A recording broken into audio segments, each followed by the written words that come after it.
Un bicchierino di limoncello è proprio quello che ci vuole a fine pasto, soprattutto se sei mangiato un po' pesante. Il limoncello buono puoi farlo anche da te. Bastano dei limoni, un po' di alcol e soprattutto la ricetta di mia moglie Daniela. Per fare il limoncello dovremo procurarci dei limoni. È molto importante avere dei limoni che siano biologici, perché utilizzeremo la buccia e quindi è importante che la buccia non sia trattata. Noi utilizzeremo i limoni che mi ha regalato la mia cara amica Maria.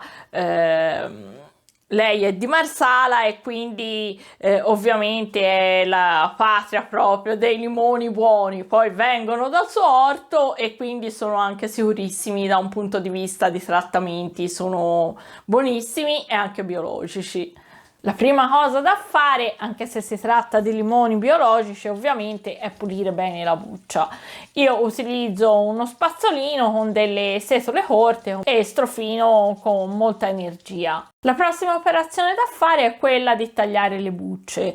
Dal momento che è bene prendere meno possibile la parte bianca che risulta amara, con il pelapatate si fa benissimo. Una cosa semplice e veloce da fare. E se ci sono delle parti diciamo un po' sciupate, quelle magari si evita di tagliarle. Ovviamente il limone, diciamo la polpa del limone, non è che si butta via, anche se non serve per il limoncello, si può comunque spremere e congelare per altre preparazioni che comunque ci possono servire in cucina.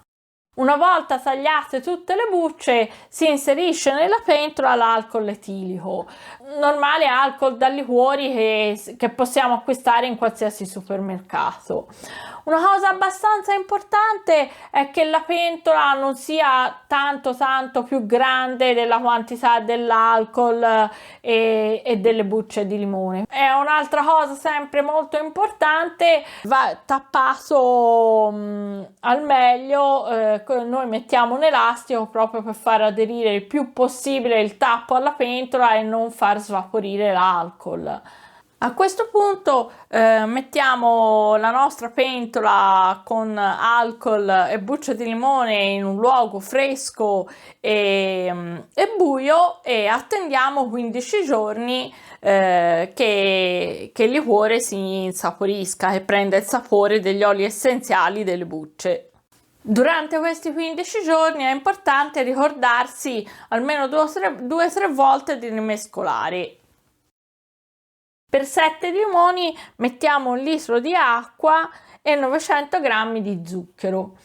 Prima si mette il litro di acqua dentro la pentola, si mette sul fuoco, si aggiunge lo zucchero e si attende girando ogni tanto, magari anche coprendo con un coperchio, così non si evapora troppo l'acqua e non diventa diciamo troppo ristretto. Lo sciroppo è pronto quando diventa completamente trasparente, dopodiché dobbiamo aspettare e farlo freddare, sempre coperto così non si ritira troppo.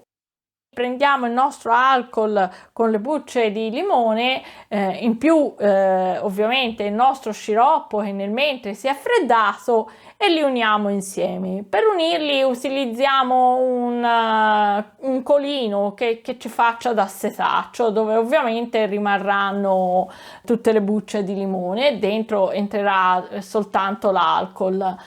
Quando poi arriveremo a girarlo sarà stupendo, perché praticamente l'alcol con l'essenza che c'è dentro la buccia del limone prenderà un bellissimo colore giallo opaco. A questo punto passiamo all'imbottigliamento, cosa molto semplice, molto veloce, si travasa in delle bottiglie che poi ovviamente dovremo chiudere con dei tappi ermetici. Le bottiglie poi diciamo sarebbe bene lasciarle a maturare un altro mese in un ambiente fresco e buio. Ed ecco qua il nostro limoncello è fatto. Ricorda di mettere il limoncello nel congelatore. L'alcol ovviamente impedirà di congelarsi e sarà molto più buono così fresco. Beh, se questo video ti è piaciuto lascia un mi piace, mi farà molto piacere saperlo. E guarda anche questo video qua, penso che lo troverai interessante. Noi ci vediamo alla prossima. Ciao!